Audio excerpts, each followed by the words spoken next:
you money for your next investment property. You and I both know that's not how it works. They have dollar signs in their eyes and they want it to be easy. So as a real estate coach, this is terrible advice. All right, so John and Preston want us to watch TikTok videos because that's the most productive thing apparently we could be doing today. Yeah. And give opinions. You told them I'm on vacation, right? I know. Yeah. I know. This isn't a vacation for you? Watching TikTok videos. Yeah. Not a vacation. No? No. They're making us watch these videos and then we have to give our opinion on them. On the videos, not John and Preston. Here's a housing hack to get you money for your next investment property. If you buy a fixer-upper, renovate it, put in a new kitchen, new bathrooms, maybe upgrade the appliances, go to the bank and get it reappraised with all the new improvements, and then now your home is worth much more in the bank's eyes, which means you've built equity. Now what you want to do is pull out that equity and use it as a down payment for your next investment property. Keep that cycle going and then you'll be rich before you know it. This is going to sound really bad. You know what my first impression was? Has she ever done this? I don't know. Because you and I both know that's not how it works. Well, I mean, you know, it's fine when the market's going bananas like it is now, right? Yeah, but at some point, no bank goes, okay, so what appliances did you put in? And now I'm going to give you more money. Oh, you're talking about the appraisal part? Yes. Yeah. So the first part I was like, well, you know, your house went up in value regardless of what the bank says. Exactly. What the right? bank says or what appliances you put in it. Yeah. But her approach is you do it to refinance and pull out all your equity to buy another property. Yeah, but I'm just waiting for the person that might watch this video who might be 25 like her and does it and goes to their bank and their bank's like, that's not how it works. Yeah. It's not about what appliances you put, it's about what improvements you do and what you've done to, like literally you got to give a list of here's the contractors, here's the stuff we've did, here's the flooring we've done. 2 or 3 appliances, not going to get you more value. She doesn't talk about, so you go and you refinance, right? And so your loan is bigger. Yeah. So your payment is bigger. Yeah. Like, and then who pays that? I assume she's making an assumption that you're going to rent it out or something like that, and it's going to cover the cost of your payment.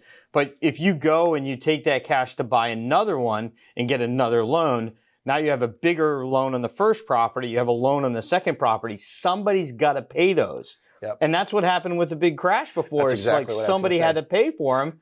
And everybody was so uber leveraged that as soon as they stopped pulling equity out of their properties because prices weren't going up anymore, the music stopped and the market crashed. She says, now you're rich at the end, and that's not what wealth looks like at all. Clients.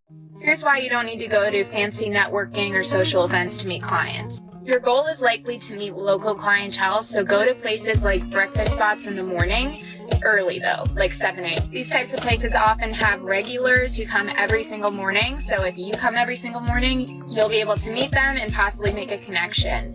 Obviously right now it's a little bit difficult to talk to people in person, so online is another great source. Use the following or contact list that you already have in your phone to look through and make those connections. The third tip is to walk around your neighborhood. You need to be known as the realtor of your area.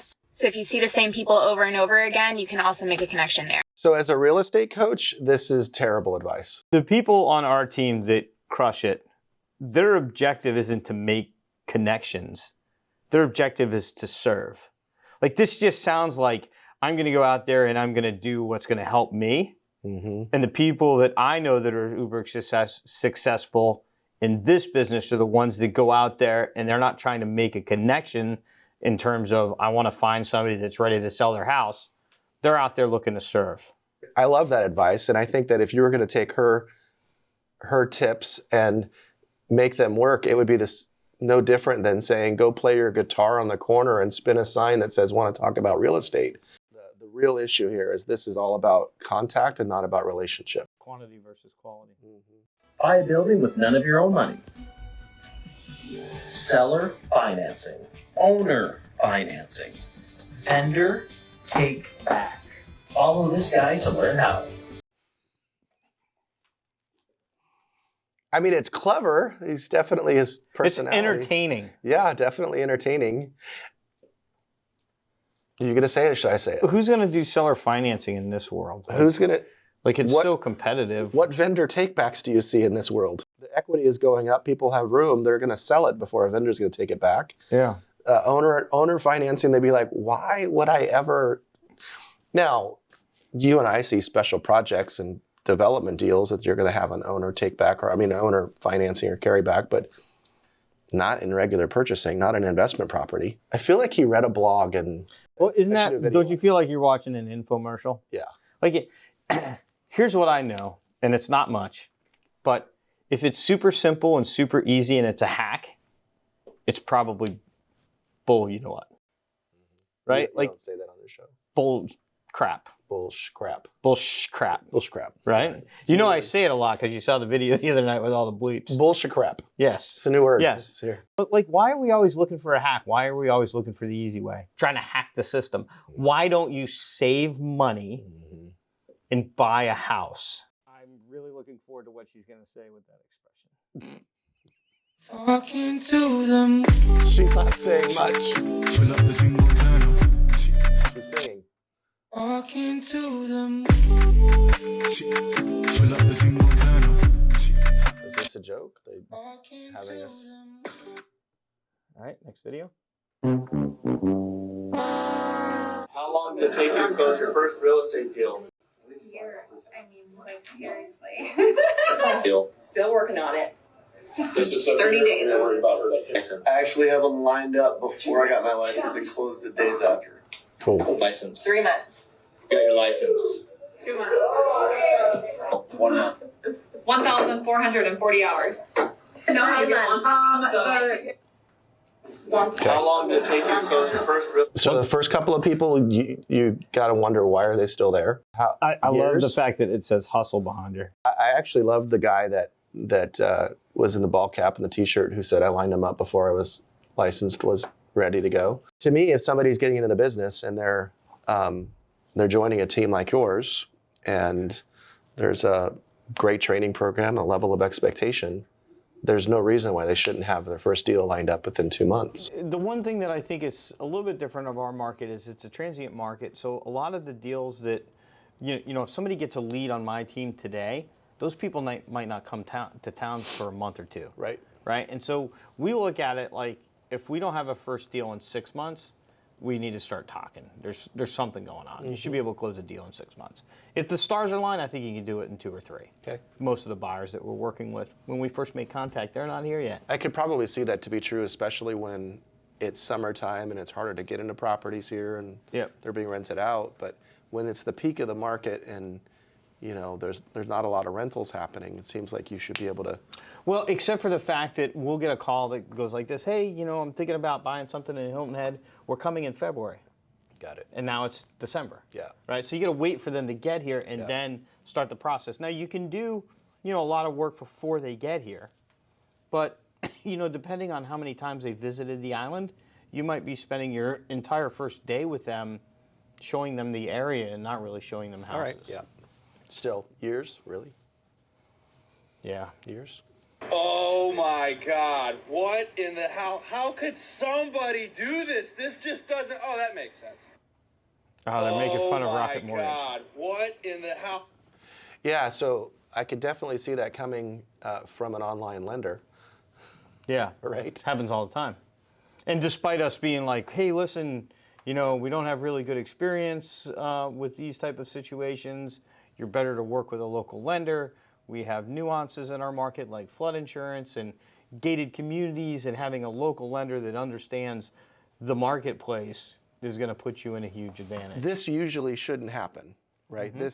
There should be plenty of clues well earlier than this that are like, prior to docs conditions, if your lender is going dark before this stuff is happening, it's typically not going to happen 3 days before closing. You're going to know a lot earlier on they're not getting it done because they're not even able to get docs. So the biggest thing that I want to say about this is, to me, when this happens, this is a confidence issue on the part of the real estate agent, in my experience, right?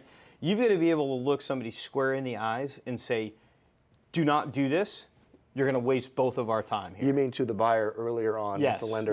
Listen, you can't use them. Let me tell you the 10 things that have happened in the last year all related to this. situation, right? Like, and I know you think it's going to be different from you, like that Rocket Mortgage really cares about you, but experience tells me this. And then bringing it together so that they can understand what the pain will be. Okay, if you want to lose your $50,000 earnest money because it happens in the 11th hour after the financing contingency's up, have at it. Say they chose a lender, the local lender, and an agent lacks confidence when they won't confront the lender and say, where are we at? This is where you should be. And they're not wanting confrontation, so they just bitch and moan about the lack of any response from the lender during the process, and then this kind of thing happens at the 11th hour. Real estate by Clay. Do you have $25K saved and thinking about investing in real estate? Here's how. First, you can passively earn anywhere from 8 to 15% on that money if you invest with someone like myself or a local market expert that can walk you through the process, and then you earn a rate of return on that money by learning how to fix and flip or do the burst strategy. Because home prices are rising, I advise set up a joint venture with someone that is experienced, that knows how to renovate a property or build a property. That way, one, you're safe. Secondly, you get to learn the process. And then thirdly, you get a great return on your money by investing in real estate. For more information about investing in real estate, email me at info@sherryannhomes.com, and I look forward to hearing from you. So what I like about this guy is like he really seems like he's genuinely like, I'm here to help you, instead of like, oh, I'm here to be funny. I like that. This is not a one-size-fits-all business. Right. Right? We're not selling commodities. So like you can't just take $25,000 and just go buy anything and expect to make money. It's got to be, it's got to be a property that's vetted and that you can see an upside potential to it. $25,000 isn't going to get you much in terms of a down payment in my marketplace. What he's speaking to, though, is putting together several people's $25,000 into a joint venture to do a property investment. And so just my first blush response is, this is a real low economic scale of looking at it, and the guy or gal that might want to do investment properties is not necessarily bringing $25,000 to the table. Like even agents that I coach that are wanting to, like in 2022, they want to do their first investment property, they're talking about $100,000 before they even get into the game, and they're still bringing investor partners into the deal because it's going to take more to make it happen.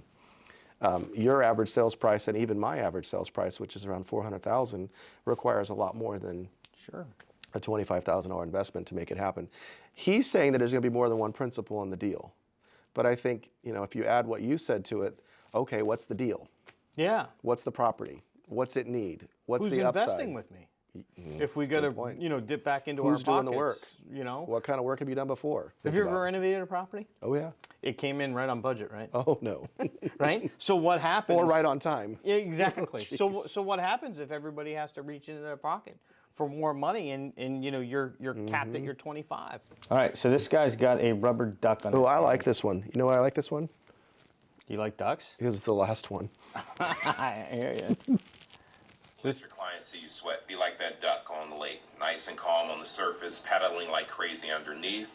You stay calm, your clients are calm, you lose your they're going to freak out. Remember that. Be that duck. That's good. This is the best one. Yeah, that was really good. That's definitely an attribute I see of agents that are successful. There's a whole group of agents out there that just want to sit in a room and tell war stories about their deal that fell apart. Like, what's the point if it fell apart?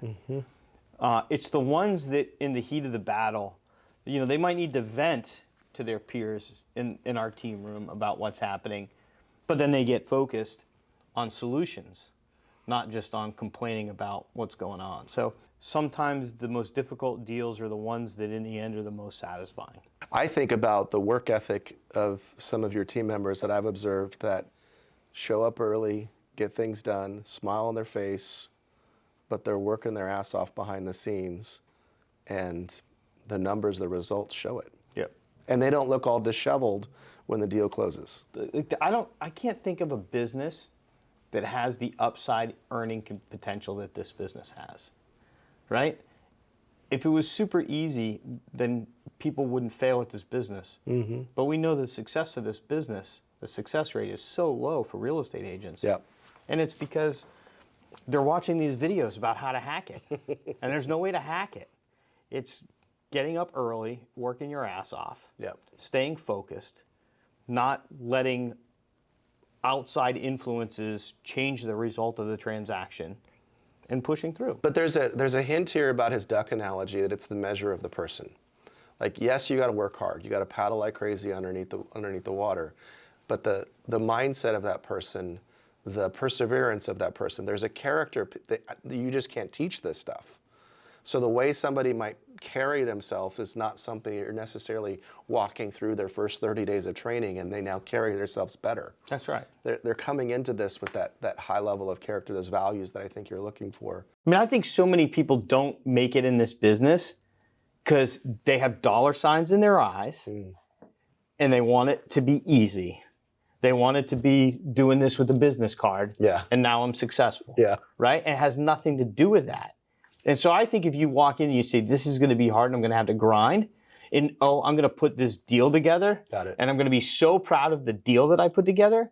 But then between putting the deal together and closing, we're going to have all these mini explosions and landmines that I'm going to have to navigate through.